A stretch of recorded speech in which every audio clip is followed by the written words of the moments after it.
le directeur du FBI a décidé de rouvrir l'enquête sur Mme Clinton, mais cette fois-ci en la fondant sur une loi de 1970 qui s'appelle la loi RICO pour Racketeer Influence Corrupt Organizations, c'est-à-dire une loi sur les organisations mafieuses et qui organisent la corruption et le racket.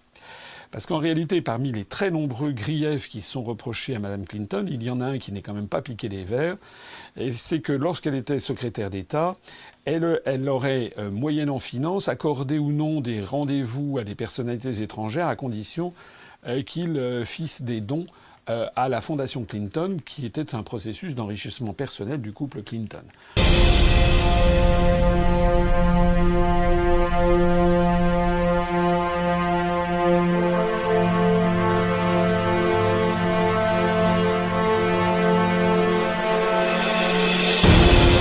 Le Maroc aurait versé 28 millions de dollars à la Fondation Clinton pour s'offrir des faveurs. La Fondation Clinton aurait reçu jusqu'à 28 millions de dollars de la part du roi du Maroc en échange de faveurs diplomatiques et économiques, selon le site Daily Caller. À l'époque où Hillary Clinton était secrétaire d'État, celle-ci aurait usé de sa fonction afin de mettre un terme à la politique réduisant les investissements de capitaux américains dans le Sahara occidental, territoire disputé actuellement sous contrôle marocain. Cet argent aurait ainsi permis au Royaume du Maroc d'intensifier son exploitation controversée des ressources minières dont ce territoire regorge.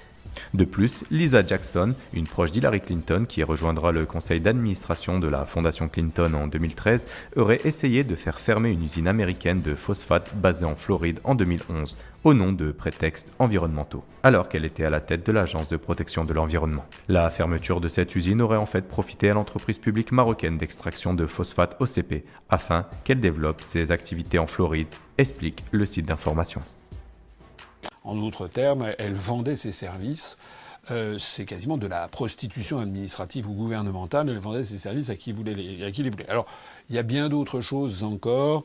Il y a des destructions de preuves. Il y a le soutien aux financiers de Daesh et de ISIS. Il y a l'organisation de mouvements de provocation. Elle aurait payé des provocateurs pour aller dans les réunions publiques de son adversaire principal, Donald Trump, pour y semer la pagaille, etc., etc. Alors, ce qui se dessine de toute cette affaire, c'est que, en réalité, et ça, c'est très important de le comprendre, le gouvernement américain, les autorités américaines sont tombées aux mains de clans mafieux. On voit toujours les États-Unis, depuis la France, on voit toujours les États-Unis comme un pays qui serait le règne du droit, mais non, ça n'est plus le cas. Ça n'est plus le cas.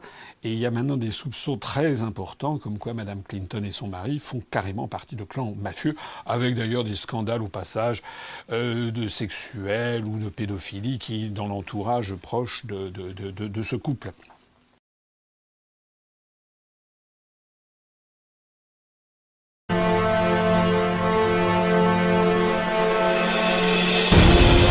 Le Maroc aurait versé 28 millions de dollars à la Fondation Clinton pour s'offrir des faveurs. La Fondation Clinton aurait reçu jusqu'à 28 millions de dollars de la part du roi du Maroc en échange de faveurs diplomatiques et économiques, selon le site Daily Caller. À l'époque où Hillary Clinton était secrétaire d'État, celle-ci aurait usé de sa fonction afin de mettre un terme à la politique réduisant les investissements de capitaux américains dans le Sahara occidental, territoire disputé actuellement sous contrôle. Développe ses activités en Floride, explique le site d'information. En d'autres termes, elle vendait ses services. C'est quasiment de la prostitution administrative ou gouvernementale. Elle vendait ses services à qui les voulait. Alors, il y a bien d'autres choses encore. Il y a des destructions de preuves. Il y a le soutien aux financiers de Daesh et de ISIS. Il y a l'organisation de mouvements de provocation. Elle aurait payé des provocateurs pour aller dans les réunions publiques. Le Marocain. Cet argent aurait ainsi permis au Royaume du Maroc d'intensifier son exploitation controversée des ressources minières dont ce territoire regorge. De plus, Lisa Jackson, une proche d'Hillary Clinton qui rejoindra le conseil d'administration de la Fondation Clinton en 2013, aurait essayé de faire fermer une usine américaine de phosphate basée en Floride en 2011, au nom de prétextes environnementaux, alors qu'elle était à la tête de l'Agence de protection de l'environnement. La fermeture de cette usine aurait en fait profité à l'entreprise publique marocaine d'extraction de phosphate OCP, afin qu'elle Parmi les très nombreux griefs qui sont reprochés à Mme Clinton, il y en a un qui n'est quand même pas piqué des verres, et c'est que lorsqu'elle était secrétaire d'État, elle aurait, moyennant finance, accordé ou non des rendez-vous à des personnalités étrangères à condition qu'ils fissent des dons à la fondation Clinton, qui était un processus d'enrichissement personnel du couple Clinton.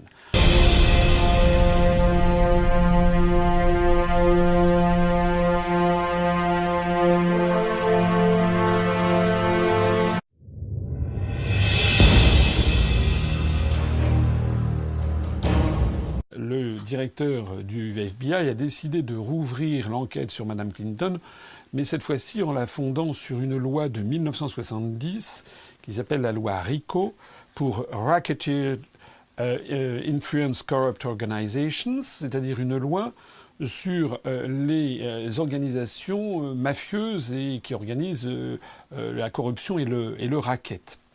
Parce qu'en réalité,